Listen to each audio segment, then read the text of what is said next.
자리를 마련하기 위해서 고민을 사실 좀 많이 했는데요. 지역적으로는 뭐 집이 근처에 있다고 해서 되게 좋아하는 사람도 있긴 하지만 대체적으로는 좀 외진 곳이라서 저희들이 고민도 좀 많이 했고 그랬습니다. 하여튼 굳은 날씨와 좀 먼 거리에도 불구하고 이렇게 참석해 주신 내외분 여러분들께 진심으로 감사드리고요. 사실 코로나 때문에 이런 모임들을 저희들이 오랫동안 하지 못했었죠. 그게 되게 아쉽기도 하고 저희들도 그런 그 모임이 없었던 기간 동안 각자가 자기 활동을 메타버스에서 하고 있는데 후기가 이런 게 올라왔어요. 내가 태어나서 대한독립 망사를 이렇게 외칠 줄 몰랐다. 심지어 독도는 우리 땅을 외칠 줄 몰랐다는 건데 중요한 게 뭐냐면 메타버스에서 그걸 외치다가 뭉클해요. 실제로 저희 네이버 카페 보시면 그걸 알게 되면 좀 이따 또 소개시켜드릴게요. 메타버스 현황에 대해서는 요즘 좋은 자료들이 많이 나왔어요. 작년 이맘때쯤만 해도 그닥 그렇게 자료가 많지는 않았어요. 1,100건 있었는데 요즘 너무 좋은 자료가 많아서 그거는 이제 검색해 보시거나 찾아보시면 많이 알 겁니다. 결론적으로 말씀드리면은 예전에는 메타버스는 그냥 게임이었어요. 게임 놀이고요. 애들이 하는 놀이 같았는데 이전에 여기에 뭔가 새로운 경제적 가치 창출 공간으로 발전하고 있다. 여기에 다양한 콘텐츠, IP, 서비스가 연결이 되고 있는 거죠. 특히 중요한 것은 여기에는 실제 비즈니스가 시도되고 있다는 거예요. 이 맥켄지 자료인데 그래서 독도에는 이 독도라는 아주 우리나라의 전 국민의 관심 키워드를 메타버스에 잘 녹여서 일종의 스토리텔링을 만든 겁니다. 여기에 게이미피케이션을 접착을 시켜서 게임을 풀듯이 롤플레잉 게임을 하듯이 메타버스를 하게 만든 것이고 그 과정에서 자연스럽게 금융 정보를 습득한다거나 ESG를 실천한다거나 이런 식으로 스토리텔링 표현을 했습니다. 대표적인 저희는 이제 주테나 핑거가 이제 사업권을 갖고 있고 마이클 체인 저희 회사가 블록체인 캡처죠. 그리고 메타버스 기획하고 있고 게임사 그리고 NC농협의 금융 파트너로서 입점하고 계십니다. 이게 O2O죠 사실은.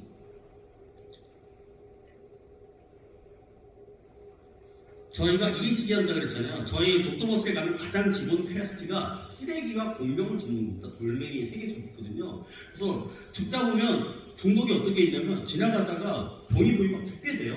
농담이 아니라 제가 객관적으로 들었는데 등산 다니다가 저기 페트병 있잖아요. 버려져 있으면 죽고 싶거든요. 이 중독이 되는 거예요. 근데 그게 ESG인 거죠. 그래서 그걸 좀 더 편하게 담으시라고 저희가 백을 만들어줬어요. 그랬더니 이렇게 백을 들고 다니세요. 마트에서 같은 백 하는 분이 있어가지고요. 이 연구소 생활하는 기술쟁이들은 참 얘기하기가 너무 힘든 것 같습니다.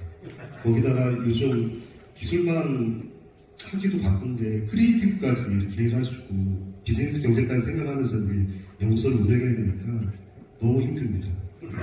네, 그런 점들을 좀 감안하셔서 좀 들어주시기 바랍니다. 일단 핑거의 블록체인 기반 특허 NFT 거래 플랫폼 구축 시범 사업은 일단 그 인터넷 가기부랑 한국인터넷진흥원에서 매년 블록체인 관련 사업을 하고 있습니다. 네, 거기에 올해 초에 1월 달에 특허 제로 되는 것이죠. 저희는 이 뮤타 서비스에서 네 가지의 그 레이어로 우선 기술을 제공해 드릴 예정이고요. 아바타 레이어, 그리고 어셋 레이어, 크리에이팅, 그리고 콘서트 형태로 전 주기적인 그 프로세스를 제공합니다. 보시는 영상은 저희 뮤타 플랫폼의 이제 티징 영상이고요. 지금 가운데 보시는 이제 디지털 휴먼은 사실상 실제 아티스트고요. 효진 초이라는 K-pop 유명 댄서입니다. 저희와 함께 콜라보레이션을 해서 저희 뮤타 플랫폼에서 현재 재현되고 있는 모습을 보고 계시고요.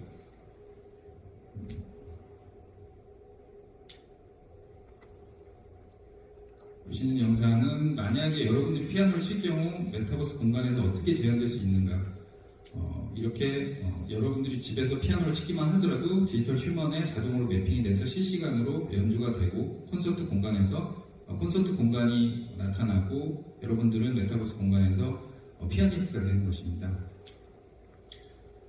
뿐만 아니라 만약에 여러분들이 DJ가 되고 싶을 경우에는 이렇게 메타버스 공간 속에서 콘서트장을 만들고 음악을 믹싱하거나 새로운 콘서트를 여러분들이 메타버스 공간에서 재현하고 제공할 수 있게 되는 것이죠. 현재 법률적인 이슈가 무엇인지 어떻게 대응해야 될지에 대해서 좀 간단히 말씀드리고자 합니다. 네, 저는 그 차인건 법률사무소의 대표 변호사로 재직 중이고요. 주로 블록체인 관련된 각종 자료를 제공하고 있습니다. 먼저 NFT에 대해서 좀 말씀을 드린 다음에 거래 플랫폼 과연 무엇인가? 이게 말씀드린 거에 대입을 해보자면은 만약에 이 NFT 거래 플랫폼에서 거래하는 것이 가상자산에 해당한다면은 그렇다면 가상자산 거래소가 될 수가 있는 것이죠.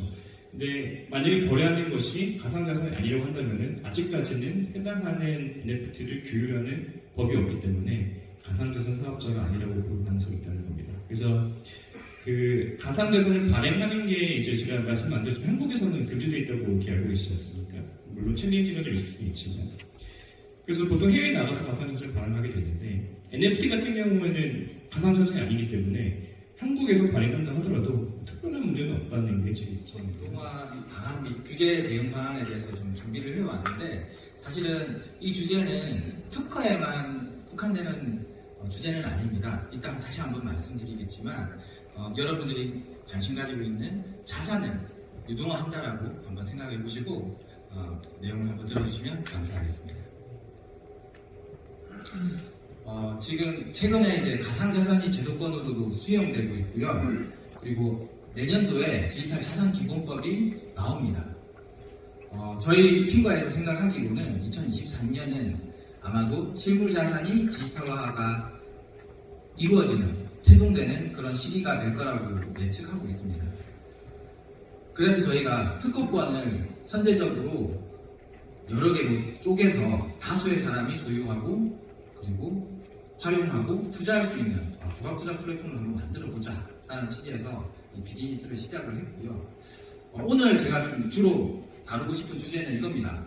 디지털 자산을 실물 자산을 어떻게 디지털화할 것인가 이 부분에 대해서 좀 여러분들과 논의를 하고 싶은데 실물 자산 중에 좀 쉽게 생각할 수 있는 게 부동산, 그 다음에 자동차, 그 다음에 약정으로 가입하는 저희 휴대폰도 될 수 있고 정수기나 아니면 아까 앞에 권호은 변호사님이 말씀하셨던 단어도 디지털화가 될 수 있습니다. 혹시라도 좀 본인이 좀 관심 있는 주제가 자산이 있으면은 그 자산을 한번 마음속 깊이 한번 생각을 해보시고 그 자산을 디지털하겠다 이런 것들을 할 수 있다고 저희는 생각을 하고 있고요. 두 번째는 이제 규제 준수와 관련된 이슈가 있습니다. 좀 간략하게 설명드리면 내가 지금 디지털하려고 하는 자산이 어느 규제 영역에 포함되어 있는 자산인지 그리고 어떤 정부 규제를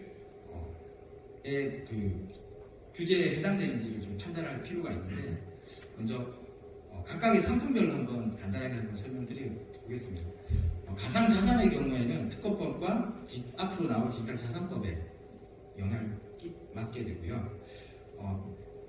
실물 자산을 디지털화했을 때는 정권성이 있느냐, 정권성이 없느냐에 따라서 비정권형 디지털 자산의 경우에 자본시장법과 신탁법법 그리고 정권성이 있는 자산의 경우에는 여기에 추가로 해서 혁신금융 서비스를 통해서 규제를 돌파를 해야 되는 이슈가 있습니다. 그리고 스테이블 코인 같은 경우에는 좀 많은 사람들이 알겠지만 스테이블 코인은 가상자산 중에서도 가치가 안정적인 자산에 해당됩니다. 사실 이게 일반적으로 USD라가 가상 스테이블 코인이라고만 생각을 하는데 USD뿐만 아니라 원화도 스테이블 코인이 될 수 있고요. 그리고 우리가 만드는 여러분께서 생각하시는 그 실무 자산이 가치가 그렇게 많이 변동하지 않는다고 한다면 그 상품도 디지털화했을 때는 스테이블 코인 카타르 월드컵을 기념하자 그리고 32개국 유니폼을 컨셉으로 만들어보자라고 해서 이렇게 상품을 만들게 됐습니다. 이 각각의 유니폼에 입은 32개국 선수들이 있고요. 32개국 국가별로 레전더리 등번호를 가진 선수들을 저희가 이렇게 만들었습니다. 대한민국 같은 경우는 7번이 해당되죠. 이렇게 저희가 이제 디지털 상품을 만드는 거예요. 토큰 이코노미를 분리해서 생각을 많이 하고 계시기 때문에 금융에 계신 분들이 와서 NFT를 무슨 이야기를 할까라고 하실 텐데요. 사실 15분 동안 여러분들께 인사이트가 있는 아주 멋진 이야기를 드릴 시간은 아닌 것 같고, 제가 생각하고 있는 금융 관점에서 웹3와 결합됐을 때 어떻게 작용할 것인지, 어떻게 작용하는 것이 좋을지에 대한 제 생각을 같이 한번 공유해 보고자 합니다. 그 개념인데요. 뭐 토큰 이코노미에 대한 개념 다양하게 나와 있죠. 근데 이제 중요한 거는 이윤 창출해서 참여자들에게 이제 보상을 해주고 이런 것을 통해서 하고자 했습니다. 그래서 디지털 등기부등본이라는 표현 혹은 디지털 세금 인증서라는 표현이 가장 저한테는 와닿더라고요. 활용사는데요. 이것 또한 좀 전에 말씀드렸던 이야기와 같이 선상해놓고 본다라고 하면 소유에다가 신분증명이나 인증을 포함시킨다라고 하면 바로 여기 보시는 호스대학교나 중앙대에서 만든 학위증이나 뭐 MIT의 졸업장 이런 것들도 다 만들 수가 있겠죠. 부동산은 소유에 부동산을 넣는 것이고 게임도 게임 갖고 있는 뭐 다양한 캐릭터, 뭐 다양한 어떤 뭐죠? 뭐 이런 거에다가 소유 개념에다 그걸 얹어서 가치를 만드는 그런 개념이겠죠. 음악 또한 음악이라는 곳에 IP를, 그러니까 음악이라는 저작권에 NFT를 얻는 소유권 이렇게 이야기를 하죠. 그러다가 최근에 네이버나 페이스북을 뭐 소셜 로그인을 통해서 들어가서 뭐 읽기 쓰기가 가능하고 하는 형태까지가 왔다. 이제 이게 우리가 살고 있는 세상 웹2 2.0이다 이렇게 이야기하는데 쉽게 한번 이렇게 생각을 해보죠. 이메일로 제가 파일을 하나 보내려고 여러분한테 보낸다고 하면 제 보내기 한에 보내는 편지 하면은 제 파일이 그대로 남아있죠. 그래서 사실 블록체인이 그걸 깼다라고 할 수 있는데 비트코인을 보내면 제 보내는 지갑에 있는 것이 그대로 있습니까? 없죠. 가잖아요. 가치가. 자, 그래서 이거를 뭔가 해결을 하기 위한 형태 기술이 나온 게 블록체인인데 문제는 이 블록체인 안에 소유라고 하는 서비스의 자료에 따르면요. 한국의 이제 만 10세 이상 스마트폰 사용자 조사에서 유튜브와 틱톡 왼쪽에 보시면 있는데요. 가장 오랫동안 사용하는 앱으로 조사가 됐습니다. 특히 유튜브나 틱톡 이런 이제 쇼츠 요새 이제 15초에서 60초 사이에 그런 짧은 동영상 콘텐츠 쇼폼이 이미 이제 10대들 사이에서는 당연한 트렌드로 자리를 잡은 것을 저희가 알 수 있었고요. 요즘 젊은 세대는 네이버나 구글에서 검색을 하지 않고 유튜브를 통해서 검색을 한다라고 합니다. 이게 굉장히 유튜브에서 유행이 되어가지고 10대 친구들은 지금 저것을 생각을 한다고 하더라고요. 제가 이 말씀을 왜 드리냐면 지난 10월 15일 사용자가 이제 4,700만 명을 넘어가는 카카오톡이 유례없는 이런 먹통 대란으로 우리나라가 굉장히 떠들썩했었습니다.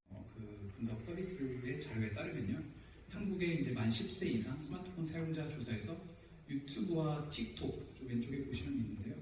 가장 오랫동안 사용하는 앱으로 조사가 됐습니다. 특히 유튜브나 틱톡 이런 이제 쇼츠 요새 이제 15초에서 60초 사이에 그런 짧은 동영상 콘텐츠 쇼폼이 이미 이제 10대들 사이에서는 당연한 트렌드로 자리를 잡은 것을 저희가 알 수 있었고요.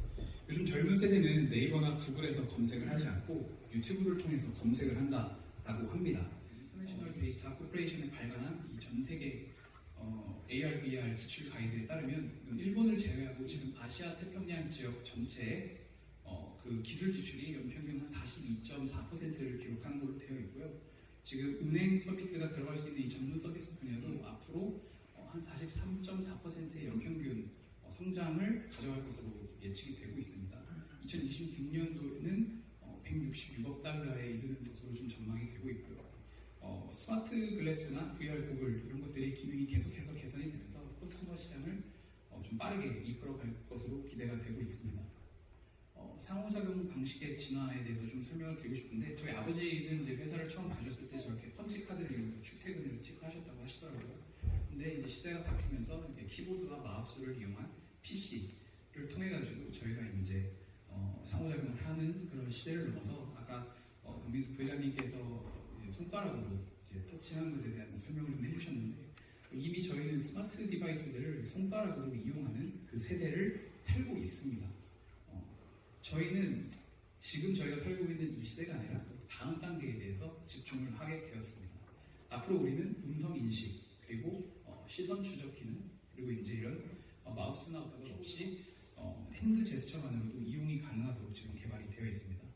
향후 저희는 이제 시선 추적이라든지 음성 인식 이런 다양한 기술들을 접목시켜서 더욱 편리한 서비스로 발전을 시킬 예정입니다.